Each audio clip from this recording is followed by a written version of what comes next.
Welcome to the You Can Do Both podcast. It's Court. This is Ashley. We're coming at you live from Boston on this fine Sunday morning. We were on the struggle bus, but we're doing so much better now that we have this contraption of, Bloody Mary in a kid's cup from, can't say the name because what if that's illegal? And so true. And Starbucks pistachio cold foam. Yeah, so let me just tell you about our morning quick. So we celebrated Gab Sulo's birthday last night. And while we were out, we're like, let's get brunch in the morning.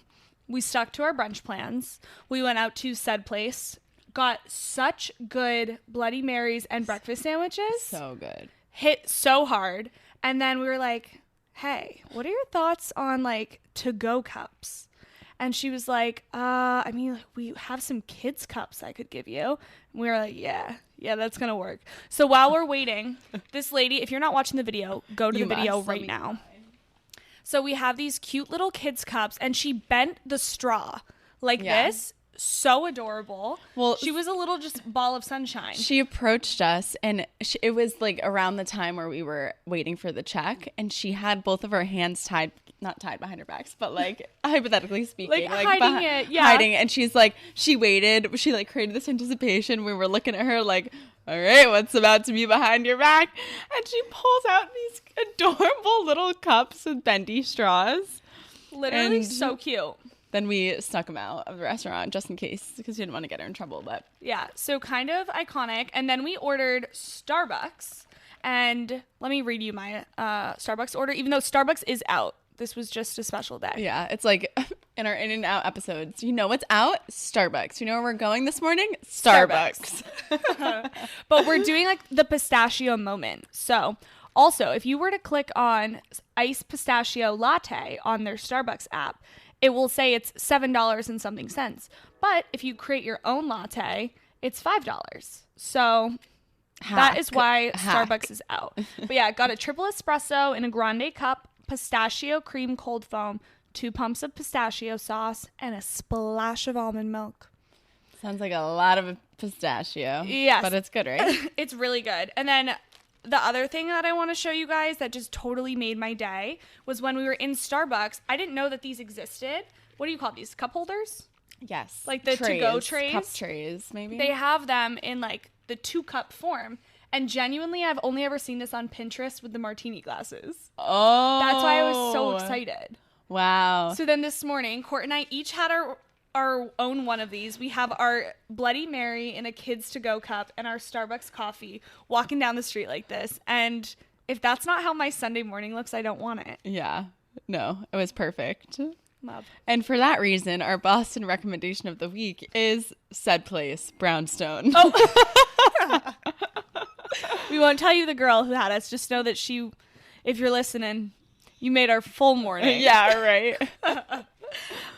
Okay, and with that, I think we can go ahead and intro our guest today. Miss Shannon Fairweather. We are so excited to have Shannon on the podcast. We are recording this ahead of time, but I'm sure this is an amazing episode. She's just a bundle of sunshine, a ray of sunshine, however you'd like to say it. Has a lot of energy. This has been a long time coming. We've been trying to have her on the pod for like 4 months now. Yeah. So we were featured on her podcast over the summer, or I don't even know, it wasn't over the summer. Yeah. Whatever. We were featured on her podcast, so we'll be sure to link that out if you guys are interested on us getting interviewed. But yeah, this was long overdue. And to give her a little intro, aside from the ray of sunshine that she is, she's an entrepreneur. She's someone who really paved her own path. Like, I don't believe she's ever worked for corporate America, and she's been able to find her own ways to monetize and live an extremely kind of lavish and fulfilling life. She's extremely spiritual. She has a podcast herself. She really she's a jack of all trades, I would say, and she's really, really inspirational. So excited to share this episode with you guys. I mean, we haven't recorded it yet, so just genuinely excited to, record the episode.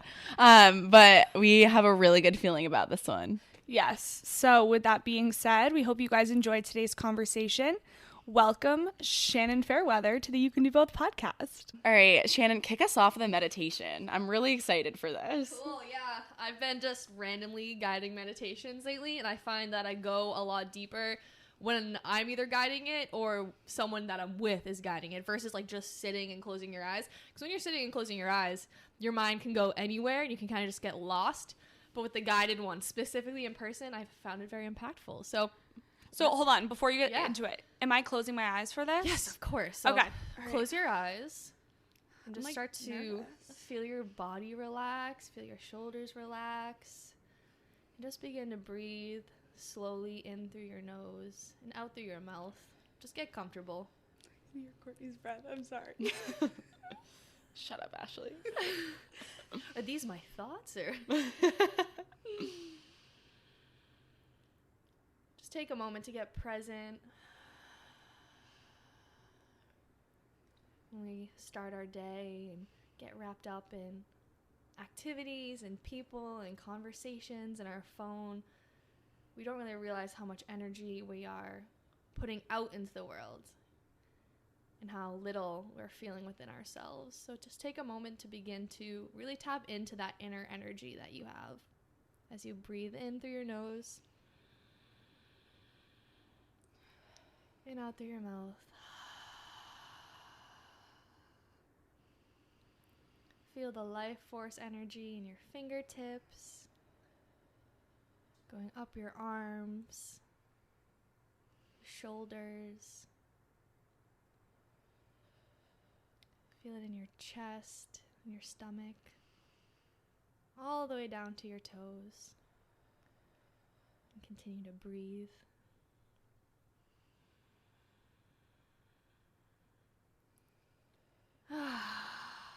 It's okay to sigh and exhale any energy out that's no longer serving you.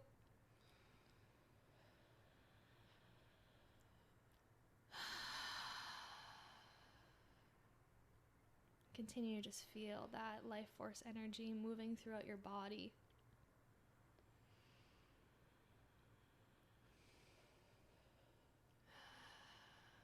Start to pay attention to maybe what you hear around you. Have it be my voice, your own breath, maybe the cars outside.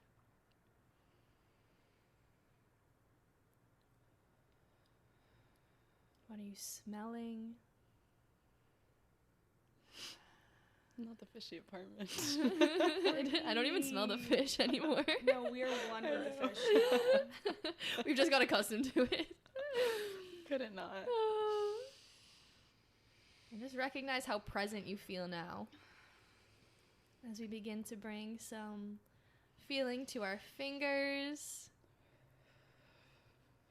And before we open our eyes, just feel some gratitude for where you're at, for what you're doing, for how good it feels to be alive. And when you're ready, just open your eyes with some new perspective. That was really nice.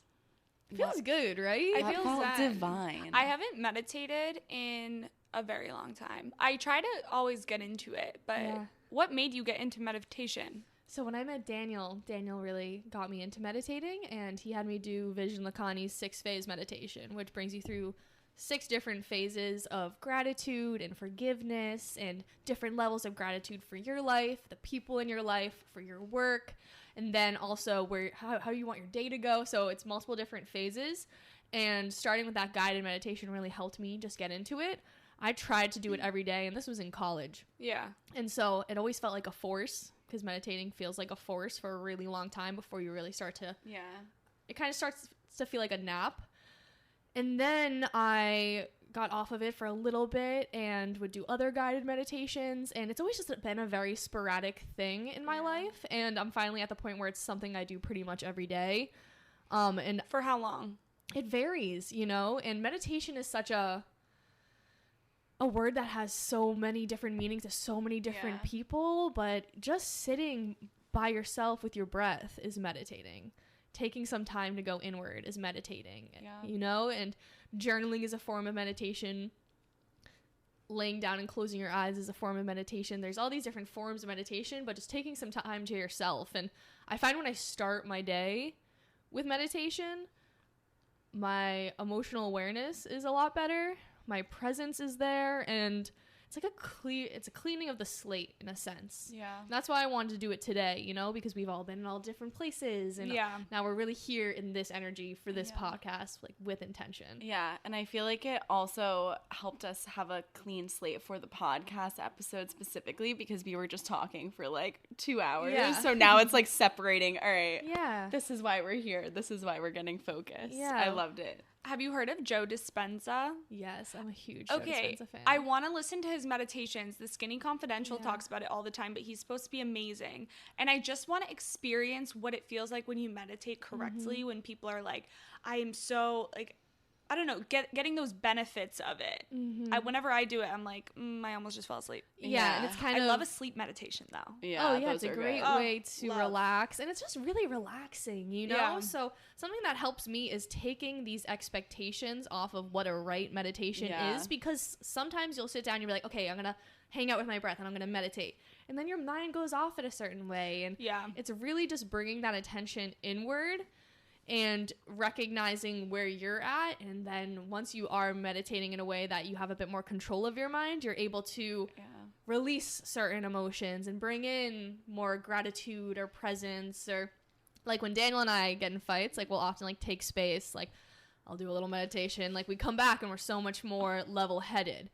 So meditation has been something that has grown with me, and it's something that you can't force, because you want to get to a point where you're enjoying it. Yeah. And through practicing it in a way where you create some sort of routine for yourself, say, okay, I'm going to do this meditation every day. You know, I'm going to start my day with this meditation every day. I'm going to do this during my break. Definitely helps, because you have that regiment. And then once you get some sort of regimented meditation routine into your life, you can start to play around with it. Like, what kind do I like? What do I want to do? Like, there's a great meditation called the Anapana meditation, who one of my mentors has taught me. And that's literally just focusing on the air coming in and out of your nose. Wow. Which is like a lot of focus. But it's great because we don't realize how often we are doing one thing, but our mind is 100 other places. Yeah. It's so true. I was reading this morning, literally reading the words on the page, and I just found my mind thinking about like this podcast. What are we going to say? What are we going to talk about? What did I do last night? What was I saying last night? And I was like, how is my mind going here when I'm forcing myself to read these words on the page? Yeah. It's crazy. And I love the quote that we are not computers, but we have a computer, and our brain is our computer. Yeah. And the more that we're able to, one, program it with beneficial thoughts and affirmations and positive thinking and inspiring messages and just learning, but also the more that we train it in a sense with meditation of focus and relaxing and slowing down the thoughts and just coming back to our true selves, the more presence we can have, the more we can show up as our authentic selves, and the better you just feel on a day-to-day. Because a lot of feeling joy is just allowing yourself to. And through meditation, you can kind of be like, okay, thought, like, I'm all set on this. Like, thank you, though. Like, next. And that's been a huge thing for me with meditation. Because, as you guys know, I was really anxious in college. I had, like, 2-3 years of, like, really severe anxiety. Probably my whole life up until 22. Realistically, I just kind of realized it was anxiety in college. And meditation was definitely something that unlocked my power in a lot of ways. But it's a journey, and I'm definitely not someone who can meditate for hours on end, but it's something that I like to do on a every now and then kind of basis. And like a little story of just the impact is, me and Daniel like to do our own Christmas day after Christmas, and we were really excited about this Christmas day. So it's like December 27th, I think, when we do it. And we wake up and things were just like going wrong. Like, I gifted him this little ornament, and he like dropped it and it broke, and I cried. No. And like we accidentally caught like the breakfast on fire. Like, things were just going weird. And we were like, let's meditate. So we staged the place. We turned on like some clearing meditation music. Did like a 15-minute meditation with me guiding it. The rest of our day, you guys, was like pure bliss. Aww. Wait, Like, I pure love that. bliss. My car, this is so weird, it's called like Caring Car or something, and now that you just said that, it's kind of a form of meditation. It's just meditative music almost, and it's 3 minutes. And sometimes I'll just be like angry for, I don't know, I'm like feeling anxious and mad at Joe. And I'm like, okay, I think we just need to do a meditation. And we'll literally park the car and do the 3 minutes, and I do feel so much better after. So maybe that is like meditation in a way. I'm just not doing a guided one, so I'm not thinking it is. I mean, I rarely do guided ones at this point unless it's like Rena, actually, my amazing friend Rena was the first person who, like, she came over to my apartment like a year ago and she's like, can I guide a meditation for us? I was like, yeah. I just loved it so much, and it brought the group together in such a great way, and like we all just felt a bit calmer and a bit more present. And from there, me and Daniel do it here and there. Like, I just love to, like, how long did we meditate? Like 4 minutes, you know? And it just allows us to come back to the now. Re-energized. I'm really into The Power of Now right now. Phenomenal book, and it's a book that you can read so slowly, but it's just really helping me come back to these concepts of like, what is the now, and like what is being, and like what is presence. And it's a lot easier than we realize. You know, it's not something we need to get a PhD in or like become a monk to understand.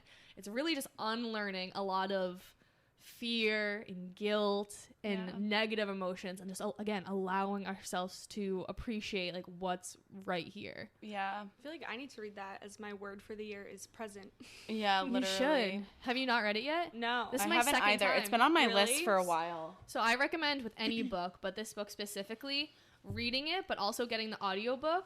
And this isn't the kind of book you read in like 2x speed. Like, you want to digest like every sentence. And a great concept from this book is essentially the fact that negativity is useless. It's useless. Say it louder for the people in the right back. no, we don't need to feel fear or guilt or judgment or shame. Like, these awful emotions are all ego created, and they do no good. And the reason why we feel this way is because the ego believes that if I feel mad or sad or angry, it'll change the conditions of the situation that I'm mad or sad or angry about.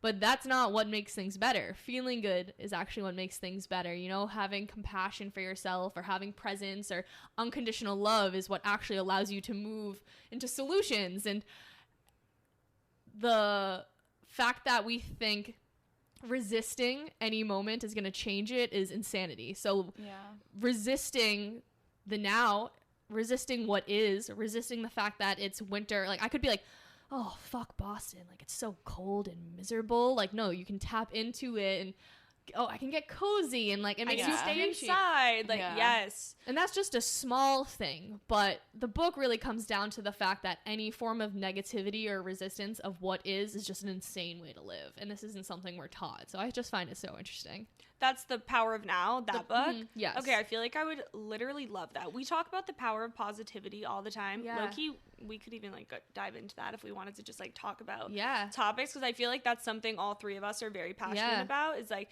just the power of positivity and how it can completely change your life. And then you've probably seen Lucky Girl Syndrome all over TikTok. Yes. Like, it's like, the Lucky Girl Syndrome is just, it's like a trend, but it's like a name for just our belief system that we've always had, which is like, if you speak good things into the world and you thoroughly believe it, it's like a form of manifestation. It's gonna eventually manifest into exactly what you put out into the world, and that you are lucky and that good things happen to you. It's like things always work out for me, or like everything works out for me, right? That kind of mindset. Yes, exactly. Literally, my dad instilled that in me when I was so young. Too. He's like, he's like, what is it? Not manifesting, but like, giving me affirmations. He's like, you are so beautiful. You are so smart. You are going to get into the best college. You're going to get the best job. You're going to be so happy. Everything always works out for you.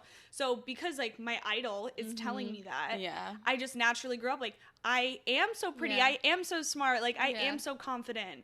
And I just know it's all going to work out. And it does. Yeah.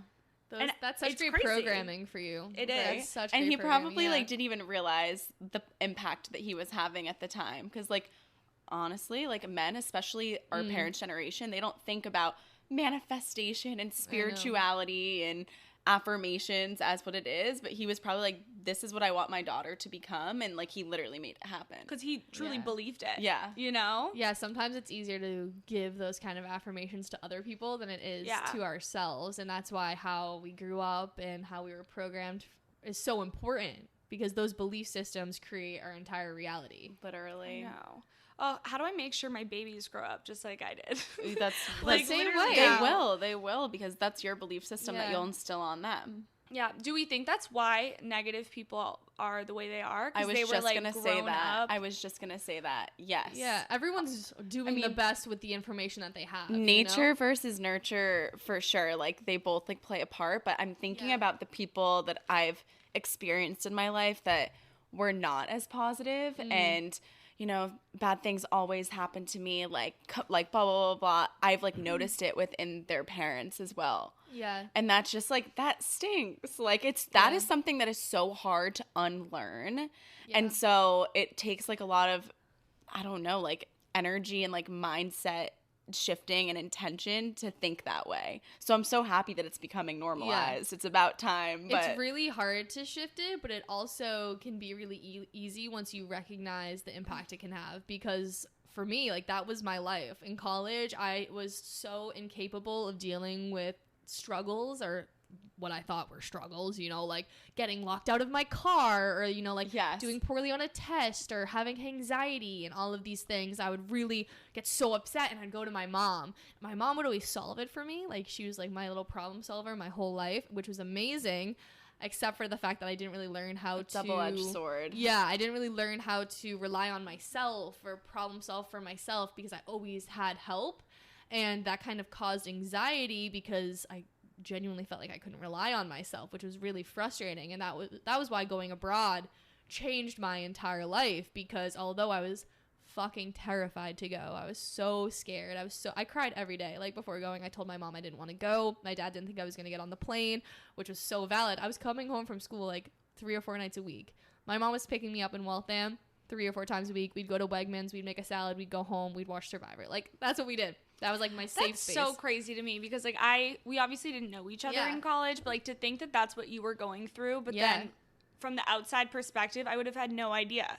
My Instagram was popping. Yeah, know? right. Instagram was popping. Yeah. It was popping. My Instagram was like the most aesthetic it ever was, but my inner state was so struggling, and it was really difficult, because I felt like I did have a perfect life. I went to a great school. I had good friends. I had a great family. And it was really frustrating, because I was like, why do I feel this way? But I realized it was because of my thoughts, and because of the way I perceived myself and my life and my ability to problem solve. And I would go on social media and compare myself to everybody. And I had very minimal self-love for myself, and my programming for myself was just really, really lacking. And that's why taking action and going abroad changed my life so much, because when we're in the same environments that created the mindsets that we have, and it's not the environment's fault, it's not our parents' fault, it's not Bentley's fault, it's not our friends' fault, because again, everyone's doing their best with the information that they have. However, thinking that you're going to be able to heal the aspects of yourselves in the same space that created it, it just doesn't work. And so going abroad was such a shift for me, because I had never really done anything like that ever. It pushed you out of your comfort zone completely.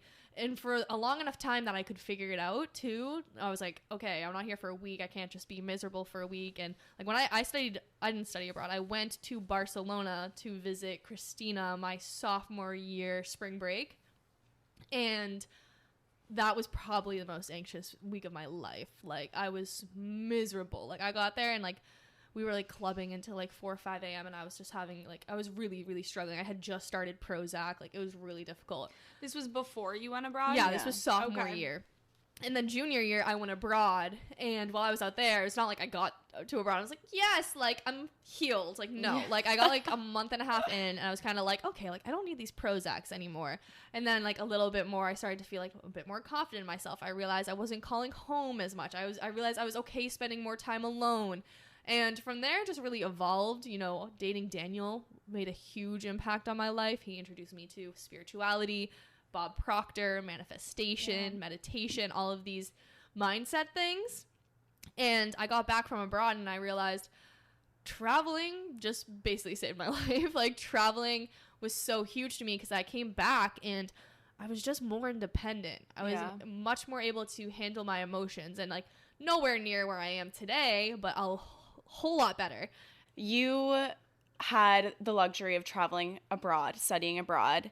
For people that don't necessarily have that opportunity, but like are struggling and like need to do some sort of switch up, like, do you have any sort of recommendation of like how you can get out of your comfort zone or how you can get out of your environment when like maybe that's not an opportunity in front of them? No, absolutely. And that's a fantastic question. First thing, it's a whole lot easier to travel than you think it is. And so many people think, oh, well, I don't have the money, or I'm not going abroad, or my job, or this or that. If you want to make it happen, you will. You can get it funded. You can start a GoFundMe. You can have a fundraiser. You can start selling old clothes, and you can quit your job. You can get 2 weeks off, whatever you need. Like, you can travel. However, it's an environment thing. Yeah. And our environment is so much more than just the physical place that we're in. It's the people we surround ourselves with. Totally. It's the books that we read. It's the podcasts that we listen to. And a thing that I was doing when I was super anxious was I was scrolling social media more than anything else. I wasn't reading books. I wasn't listening to personal development podcasts. Like, I was not getting new ideas that actually helped my mindset into my mind at all. I was listening to sad boy music, like sad, like really sad. Like, I go back to that playlist. I'm like, Jesus Christ. Was I okay? Like, I was not. I literally hear the music sometimes. I'll play in the car and Daniel will be like, sheesh, like, this is depressing. And once obviously traveling had a huge impact on me because I pushed myself and I was in a new environment and like I had to rely on myself. Yeah. But I also, once I got back, started meditating, started listening to Bob Proctor, started reading books like The Power of Now or Think and Grow Rich, and I just started flooding my mind with cool ideas. Oh, the way I think affects the way that I feel, which affects my actions, which creates my entire life. Like, I didn't know this. Oh, I'm not my thoughts. My thoughts are just based off my programming and my life and what I've been taught.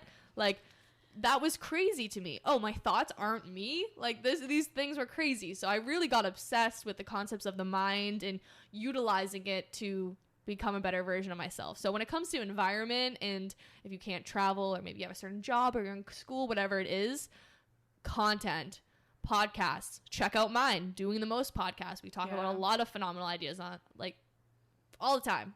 Listen to this podcast more. Yeah. Get some cool books. It's 5 a.m. Club is great. Think and Grow Rich is great. Yeah. I'm like, Power Now is great.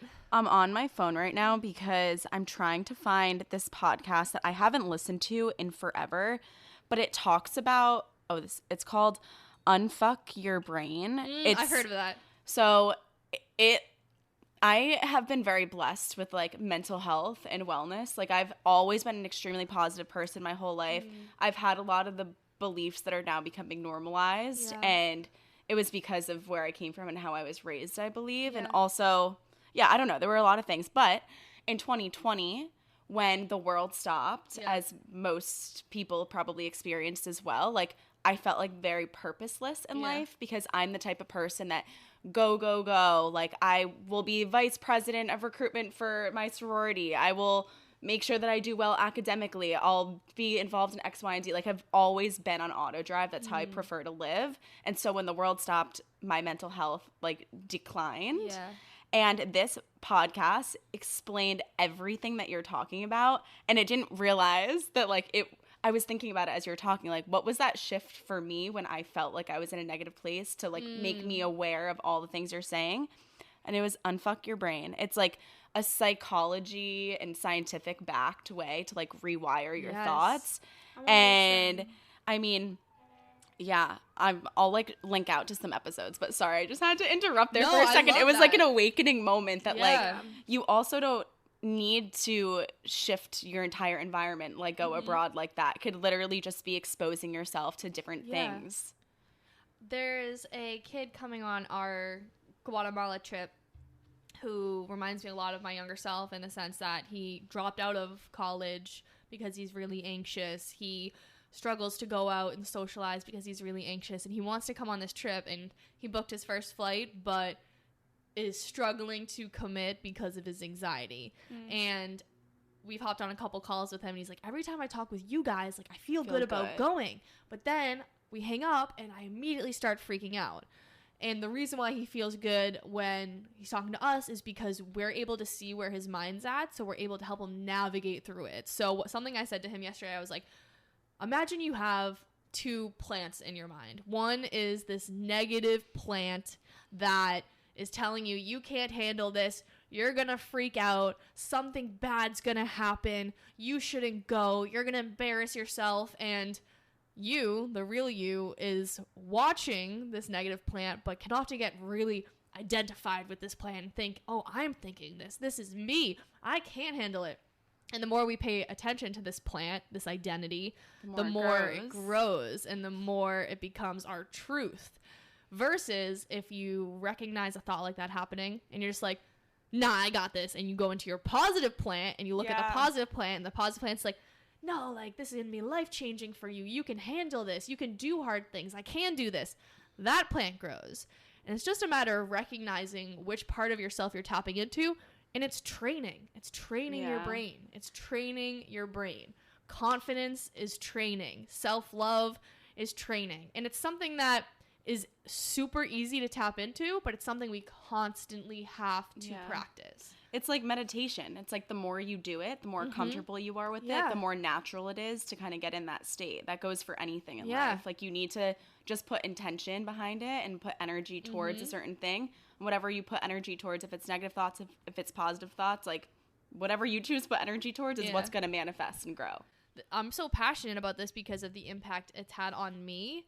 And again, like, 5 years ago, I was very anxious. I was in a very unhappy place. I struggled with self-love. I had a borderline eating disorder. I was on Prozac and was just very, very needy. And I was talking about looking outside of yourself. And I was constantly trying to create this some sort of status and getting everyone to like me and having all these friends. And I was never just good being me without all the things and the looks and the social media and the travel and all the things. And I didn't realize this at the time because I was just living it. And I realized deep down, this wasn't a decision by me. This was like my higher self blessing me. I realized I should go abroad. And my mom actually said it to me because I was considering like one of those summer programs. And it was really difficult to figure it out, and it was stressful because we do a ton of stuff as a family in the summer, and we were kind of like, why are you going to go away in the summer? I was like, I don't know, I kind of want the abroad experience. And she was like, why don't you just go fall semester? And I was like, maybe I should. I applied, I went. Dad didn't think I was going to go. I ended up going. It was a struggle in the beginning, but it ended up being one of the best things I've ever done my entire life. And while I was out there, I flew my boyfriend Daniel out. I believe he ended up paying me back, but he was dead broke at the time. Like, he got his passport for this trip, and it like took up most of the money in his bank account. So he came out, and I flew us to Madrid, and I got us this awesome hotel out there. And while we were out there, he was just so inspired by the travel. Like, he just loved it. He had never flown before. Like, this was his first time being somewhere new. I know, crazy. Never flown before. Like, he might have gone to one other place for, like, he was a frat president, so he might have gone to like a frat thing, but this was his first like travel experience ever. And he came out and just loved it so much, and his world was expanding so quickly that on the flight back home, he wrote out the entire marketing plan for his marketing company that now has made millions of dollars. That you guys have such a special story. The fact that like your travel not only affected you and was like such a turning point for you, but also for Daniel at the same time. And now like to see where you guys started together and to see where you are now is pretty amazing. It's wild how much we've changed. Like, my friends are always like, you've changed the most. Like, you've definitely changed the most. And it's because of him. And me and him together have reached a plane of like true heaven, like bliss and just understanding. And that has resonated into other areas of our life, from how we show up in our families to our friends to our careers. And when we're together, we just talk big ideas and like really cool concepts. And he's always had this kind of mindset for like a really, really long time, because he had a really interesting childhood. So he had to rely on himself a lot as a kid. And when you have that kind of independence, you recognize the power that you have. And thus you're like, all right, I'm going to create a bang in life for myself. So when he came back and created that marketing company, I got back from abroad and I came back to our attic that we hung out in.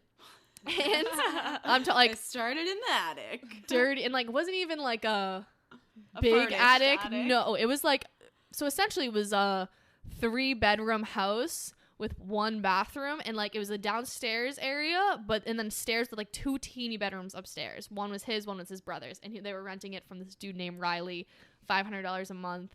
Like, I'd come in and there'd be this chubby 40-something-year-old man like watching the news downstairs. And I was like, is that your dad? And he's like, no, that's like our roommate.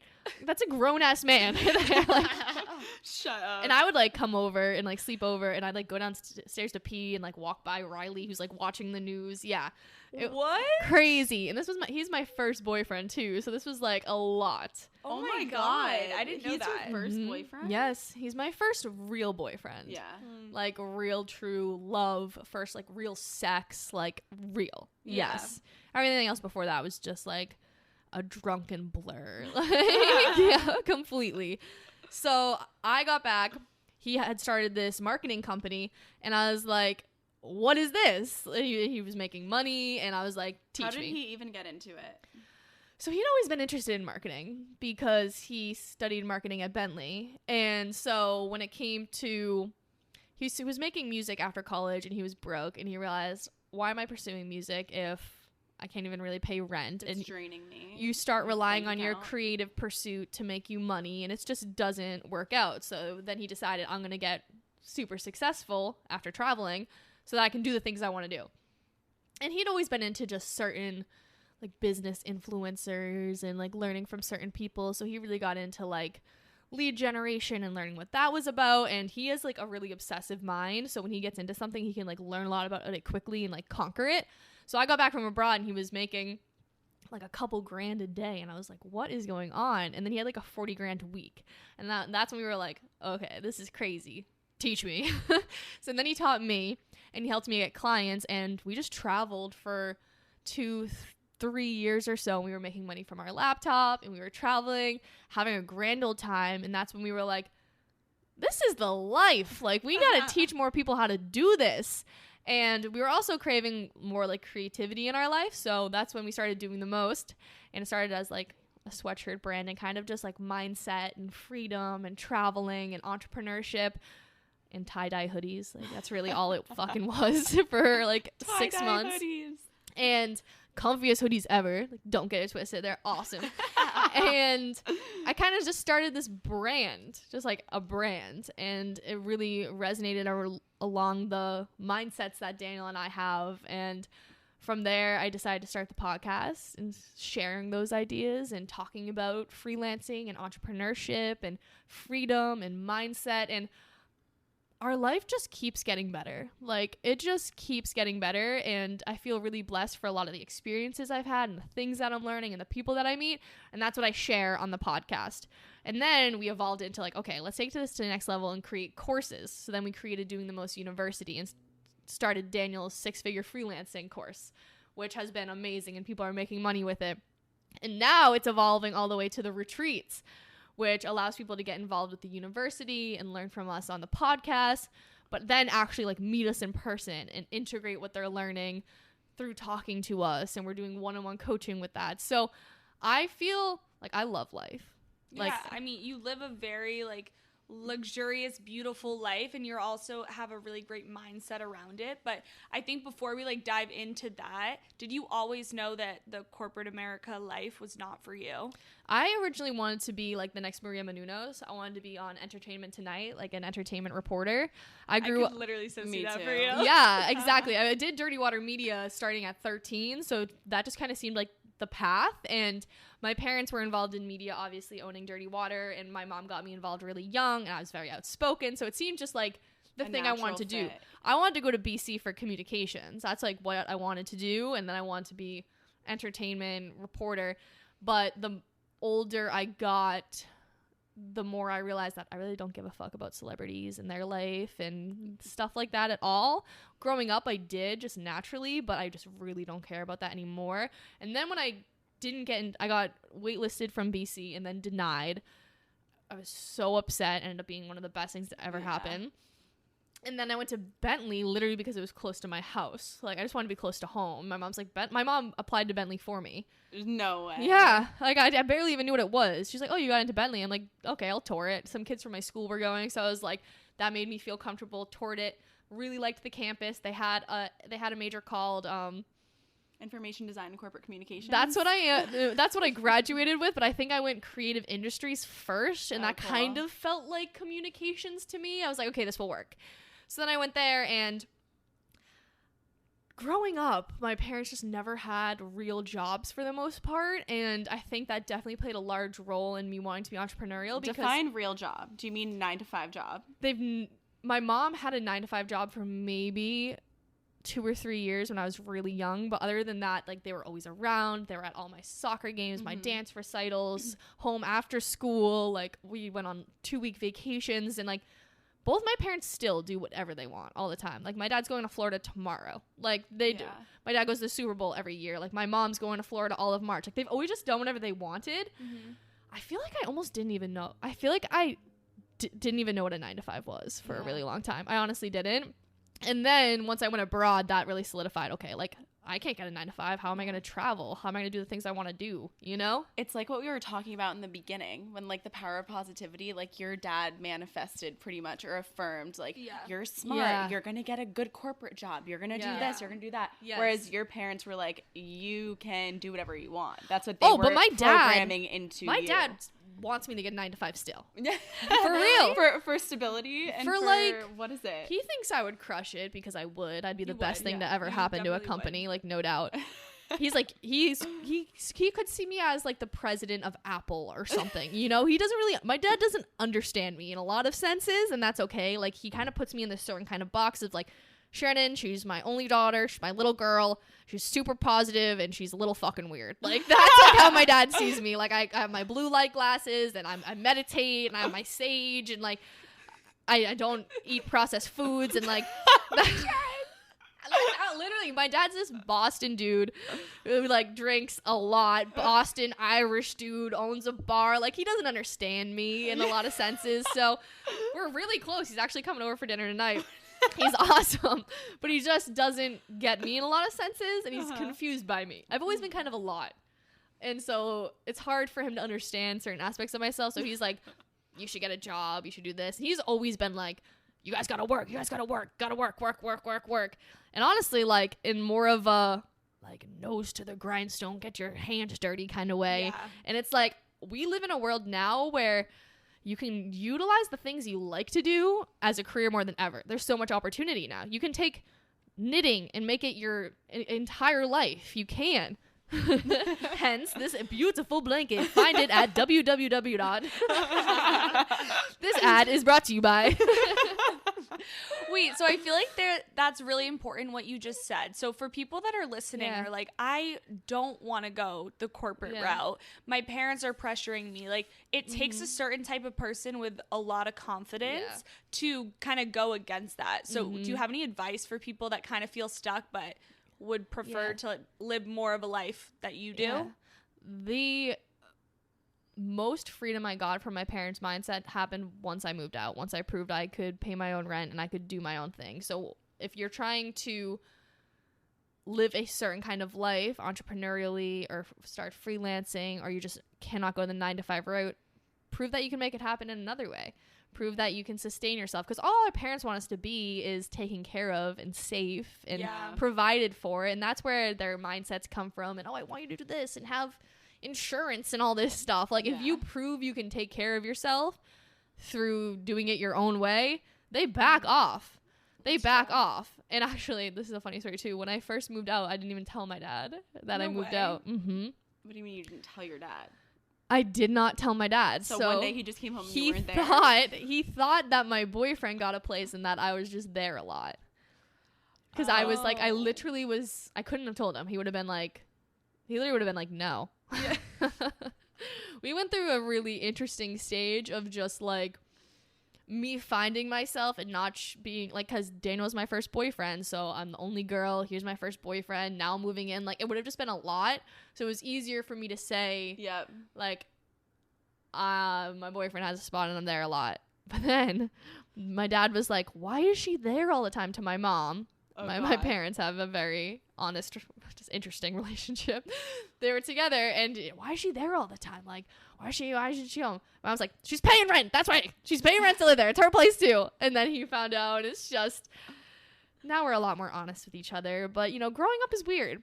It is. Growing up is weird, and adjusting from being the child of your parents to your own person is an adjustment. And it's something you have to kind of take one day at a time. And I think the most important thing that you can ever do in any situation ever is listen to yourself and know what's best for you. If you know that you won't be happy in a 9-to-5, then you need to listen to that. The second you start living for other people is the second you give up your own happiness. And when you do it that way, you're not happy. You're not filling your own cup. You're not living your truth.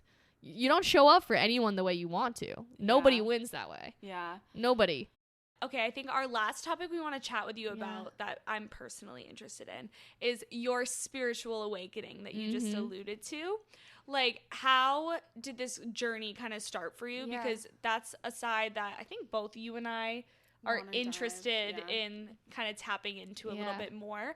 But it's kind of an intimidating space. Mm-hmm. So, It's such an intimidating space, and a lot of like the words I just try not to even use or like resonate with anymore because they're so woo woo and loaded. Like, I use them, but at the same time, have you guys read the 4 Agreements? yes, but I don't remember it. It talks a lot about the power of our words and how our words shape our reality, but also how our words have different meanings to everybody. So when I say meditation, to me, that means, you know, just taking some time to be with my own energy and tap into that. But to you, that might feel intimidating and something that's challenging. So using these words, it's like we're speaking different languages, even though it's English, you know? So when I talk about my spiritual awakening, it's not like it was this one thing. I woke up one day and I was like, I get it. Like, rather, like, it's just beginning to understand that everything happens for a reason and recognizing these universal truths and kind of just living in alignment with that. So for me, it's all about understanding energy and my energy and really tapping into who I am, which you guys wrote that down as a question. And it's such a, like, who am I? Who is Shannon? Like, we are all so much grander and more powerful than we tend to realize. And a spiritual awakening is really just coming back to those truths of understanding that unconditional love for ourselves is the only truth, that suffering is incredibly unnecessary, and it's finding more joy. It's allowing yourself to take the risks and challenge yourself and get more out of the game of life in a lot of senses. Yeah, I love that.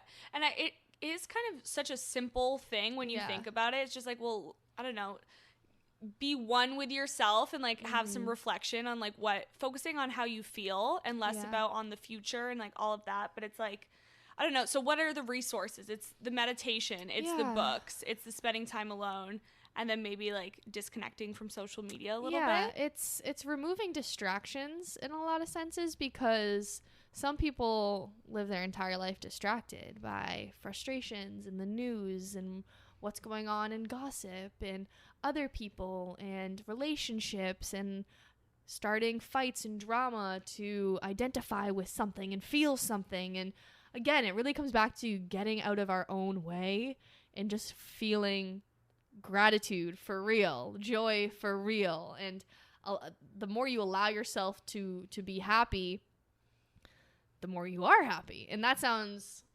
vague and perhaps not super detailed. So when it comes to actual resources, it all starts in the morning. It all starts in the morning for me. Before I get out of bed, I literally tap into gratitude for being alive. I lay in my bed for at least 5 minutes before I get up and just feel grateful to be alive. I think about what I'm excited about for that day. I think about what I've been doing the past couple of days that I'm grateful for. And I get myself feeling as good as I can before I get out of bed.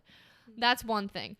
But at the same time, how you fall asleep plays a large part in how you feel when you wake up. So being intentional, it's a lot about intention. It's a lot about intention. So before I go to sleep, let me tap into it's when you're intentional, you're being specific with your energy. Why am I doing this? Like when I was in the Uber coming over here, I was just thinking about like, I want to have a really good conversation with these two. Like I haven't seen them in a while. I'm really excited to connect with them. I want to contribute to the platform that they're building. You know, I want to be my authentic self. I want to show up the best that I can. And when I show up here with those intentions, you know, I'm not going to let the fact that I've had a stressful morning impact the rest of my day. So it's being intentional when you're going to sleep, you know, not letting the news be the last thing you hear before you close your eyes. It's being aware of the conversations you're having and how you talk about yourself. I never talk down on myself. I rarely apologize in a lot of senses. Like when I was late today, I like to say thank you for your patience instead of I'm sorry I'm late, because I'm not sorry. I needed this time. If I showed up at the time I said I was going to be there, I would have been naked. Like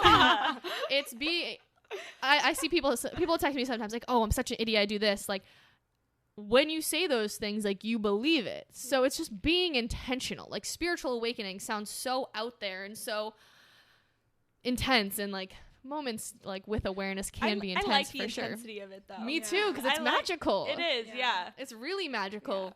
Yeah. And it's funny because Rena often says like she doesn't use the word magical and like thinks like magic has too many things like connotated with it, but like magic is real. Magic is so real. Like I've experienced miracles time and time again, and you guys were talking about how people who say like bad things always happen to me, how it does. Like bad things rarely happen to me. Like rarely. Like I can't tell you something that the last time something just bad happened to me, you know, and it's all perspective of course, but like I never lose my luggage or like my car breaks down and you know, knock on wood perhaps, but like I feel like my life happens with a lot of ease and flow because I'm much more intentional with where I am and how I spend my days and how I give my energy and where I get it from, and again,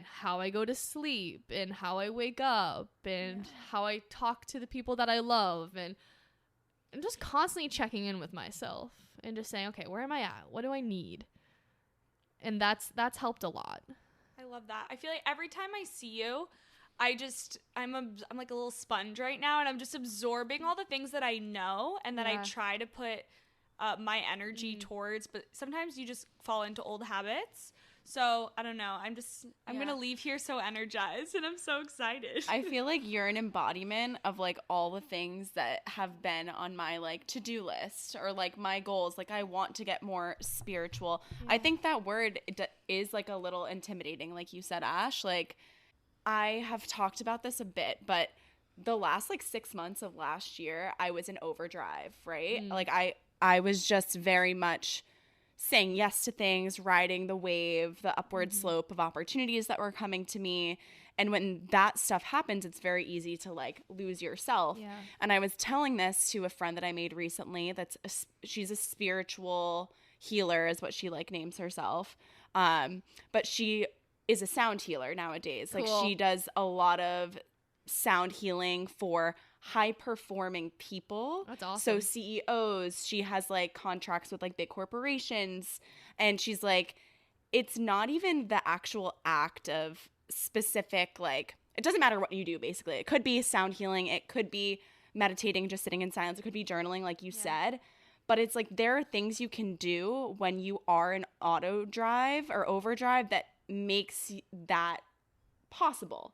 Like people can actually operate at those frequencies and live life as head fast as they are, as long as you have those little things that bring you back to life. So it's not to say that I had to say no, or that I had to like not be as crazy as I was last year. It's just I was missing those elements that like brought me back down to earth and to myself, which is really interesting because like my takeaway was like, wow, I really need to like be more in tune with myself and maybe not say yes to that and like allow myself time and space.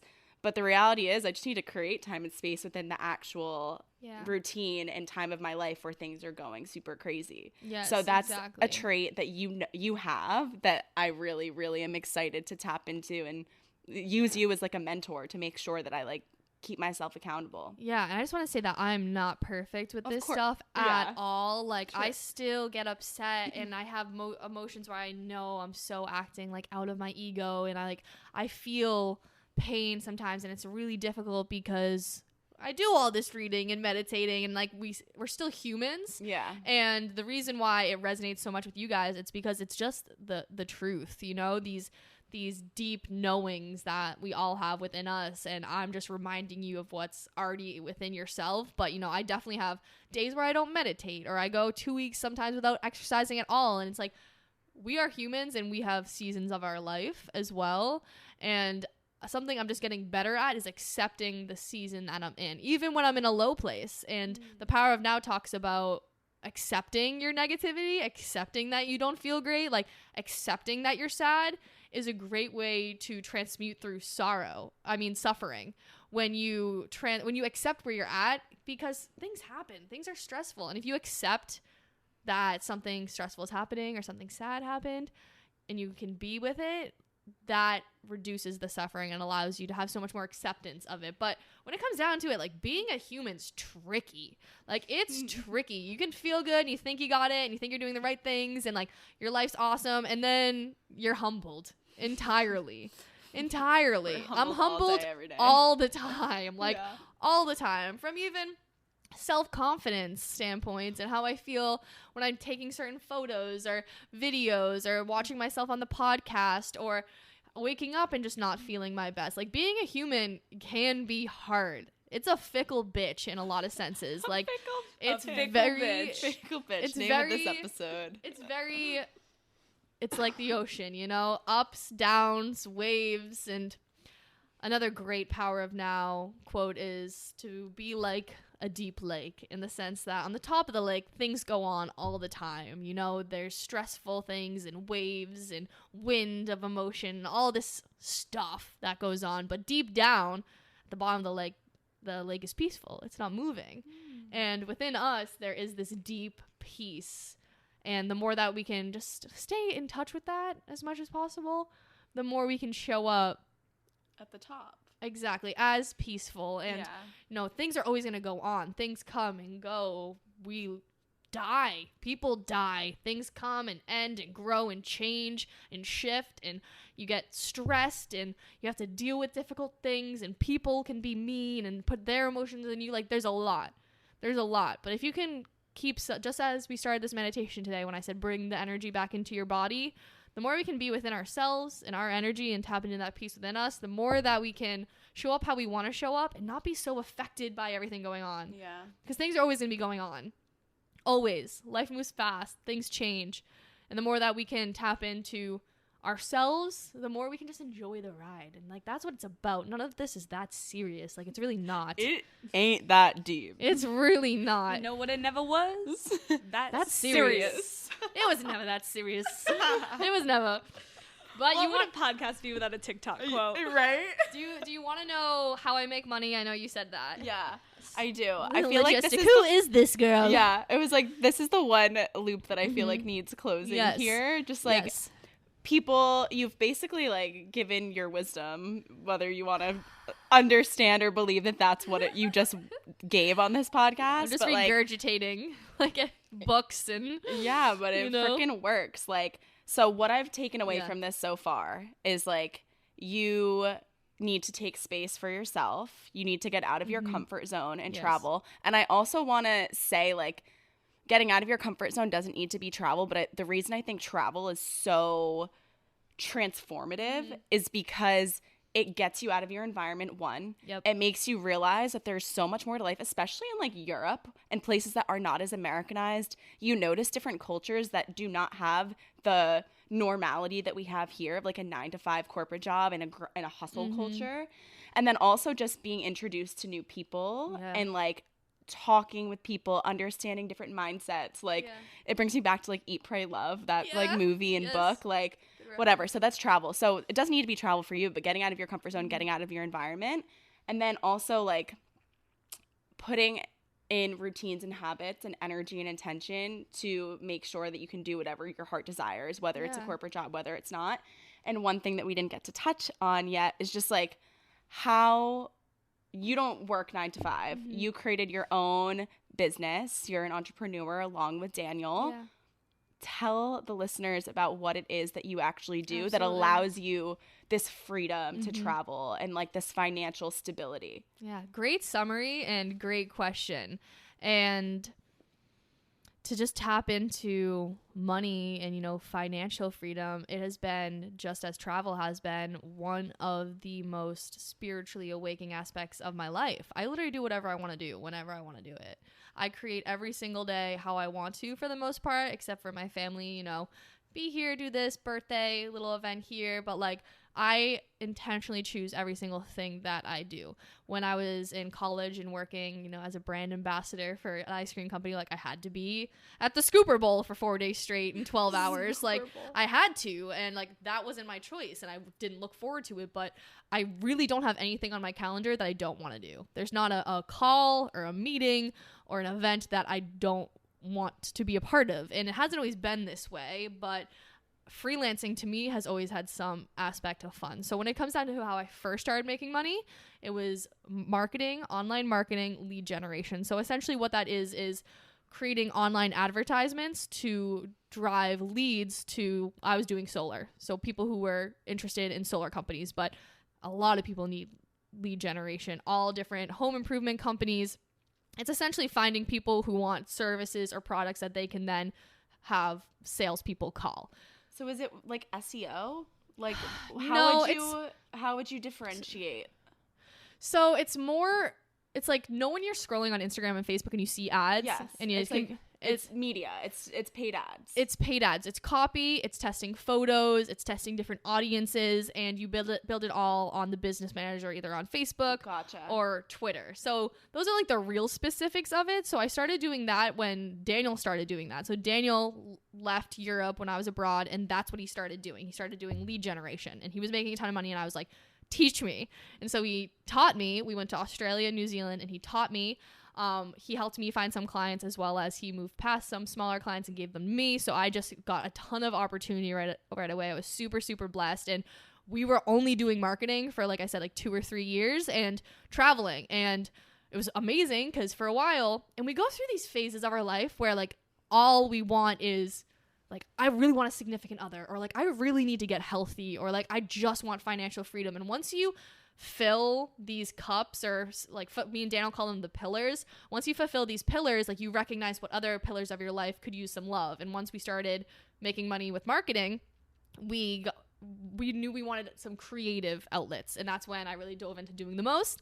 But freelancing and online marketing has been such a great opportunity for me, and I'm really passionate about helping other people get involved in it too. And that's why Daniel's 6-figure freelancing course is so awesome, because we also have like an intensive that meets once a month, and we answer questions, because doing it alone can feel like a lot, and all the information you need is online. But what's awesome about a course is the fact that it's all organized and keeps you accountable. So instead of you trying to figure out what's next, and okay, like I'm on Facebook and I'm adding in the audience, but where do I put the copy, and like Googling that each part at a time, getting that course gives you all the information at once. And when it comes to freelancing, because the course is called 6-figure freelancing, it's not just lead gen. This could be social media management. This could be video editing. This can be a lot of different things. And the course walks you through not only what are you good at, but what do you like? So like, we'll be like, okay, you're good at writing, or you're good at video editing, or you love social media and you love dogs. Like, let's find, you know, dog brands that need social media, essentially. And then we walk you through finding clients, as well as, and this is the fun part, then outsourcing the whole thing, so you really don't have to do any of it. So that's how both Daniel and I have made all of our money. When it comes to the university and the podcast, like, we are not making money on that right now. It's the passion project. And what's really awesome is we are making money with marketing, but also building something that we're really passionate about. So we're super fulfilled versus like I was talking about with Daniel, when he was just focusing on music, if you're waiting for your creative outlet and your passion to make you money, it takes away from the love and joy and flow of that creative project. Like if you guys were relying just on this podcast to pay your rent, it would get stressful. Oh my God, yes. I think that's such a good point. Yeah, it would get really stressful and it takes away from so much. So we have been really passionate about financial freedom and finding financial freedom, because once you have financial freedom, you have freedom of your time. You have freedom to pursue the things that you're interested in. You can travel. You can support your own art. You can show up more for your family because you're around more. And I think there's no shame in wanting to be rich. I think there's no shame in wanting to make a ton of money, because when you do that, you open up so many other doors for yourself and help others too. Like we are able to help others free themselves because of the money that we're making. And that's kind of the journey. You know, we started with freelance marketing, realized how awesome it was. Now we're really passionate about teaching other people about it. And it's been quite the ride. I feel really, really grateful for just like kind of the knowledge that's fallen into my lap, and to be dating a genius in a lot of senses who discovered this, because starting this on your own is difficult, but Daniel has put everything you need to know into this course, which is really awesome.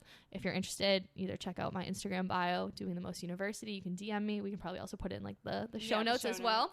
But if you're someone who doesn't love your job, who wants to work from wherever, work when you want to, where you want to, how you want to, freelancing is a great, great, great way out of that. And it doesn't need to be forever, you know? Like I got to a point where I was doing lead gen. I was like, I'm not a lead generator. Like, I'm not a marketer. Like, I was going to be the next Maria Menounos, you know? Like, well, now I'm just, like, this marketing nerd in a sense. And it allows you to fund whatever you want to do and however you want to live. And I think that life's too short to spend so much of it doing things you don't want to do. Well, I'm inspired. I am energized. I'm excited to just like listen back to this episode. I feel like we learned so much from you today. So thank you so much for coming on the podcast today. I have 2 final questions. First, where can all of our listeners find you? Yeah, so you can find me on both Instagram, TikTok, all social media at Shannon Fairweather. Either a double R or an underscore. Just look for the one that looks the most real, and that's me. Definitely check out my podcast, the Doing the Most podcast. I drop episodes every Tuesday. Doing my best with that to be consistent. We talk big ideas. We talk entrepreneurship. We talk a lot about freelancing, how to start traveling, how to start your own business, and as well as just how to free yourself mentally in a lot of different ways. So I'd love if you tapped into that as well. And then if you're interested in the university, that will be in all of my link in bios on Instagram or on TikTok. Just check out the how to make money freelancing, or how to make $10,000 a month with freelancing. It'll have some sort of catchy title like that, but feel free to DM me as well. I'm always checking out my DMs more than I even check my texts. So if you want to talk, if you like something in this. But guys, this has been awesome. As a podcast host, I want to say that you guys are awesome podcast hosts. And I've really loved talking with you guys. And ask me to hang out more. Yeah. Will do. Wait, my final question is, do you do the most? I so do the most. I am always doing the most. I'm always just everywhere. But also, everyone does the most in their own way. I know. And, you know, if you're not doing the most, and people can do both. you can do both. You can do both by doing the most. Like, exactly. Laying on the couch and, like, eating snacks all day and smoking a joint, like, that's doing the most. Yeah. It really is. It really is. Well, Shannon, we appreciate you so much for coming on. This is long overdue, and I feel like there's so many more topics that we could have covered, so you'll have to come on again soon. Yes. Invite me over. Will do. I'm down. All right. Love you all. Thank you for tuning in. See you next Thursday. Bye. See you next. Is that like the tagline? That's good. No, it's literally not, but maybe it will be moving forward like that.